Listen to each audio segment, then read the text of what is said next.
রাষ্ট্রের বাইরে দাঁড়িয়ে আমি দেখি উঁচু পতাকার ভেতর লুকিয়ে আছে এক টুকরো কাপড়ের লাল রক্ত।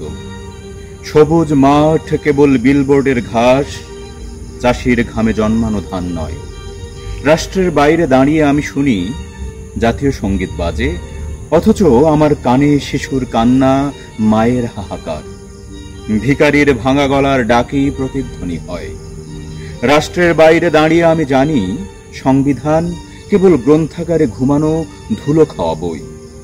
এর ভেতরে লেখা অধিকারের শব্দ মুখস্থ করে ফেলেছে কেবল পরীক্ষার্থী ছাত্র, যে জানে বাইরে তাকে মিছিলেই মরতে হবে। রাষ্ট্রের বাইরে দাঁড়িয়ে আমি বুঝি ভোট কেন্দ্রগুলো উৎসব নয়, বরং নীল কালি লুকোনো কফিন। আঙুলের ছাপ জমে থাকে অপরিচিত মানুষের ভাগ্যে।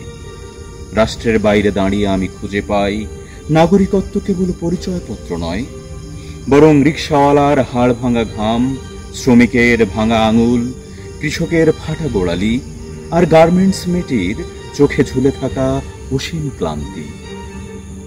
রাষ্ট্রের বাইরে দাঁড়িয়ে আমি চিৎকার করি, কেন আমি মানুষ হয়েও নেই এই মানচিত্রে? কেন আমার শ্বাস প্রশ্বাস শুধু হিসেবের বাইরে থাকা সংখ্যা? কেন আমার প্রশ্নগুলো অপরাধের দেয়ালে ঝুলে থাকা কালো পোস্টার? রাষ্ট্রের বাইরে দাঁড়িয়ে আমি শুনি, তবু আমাকে বলা হয় তুমি নাগরিক নও, কারণ তুমি প্রশ্ন করো, কারণ তুমি শ্বাস নাও সত্যের ভেতর।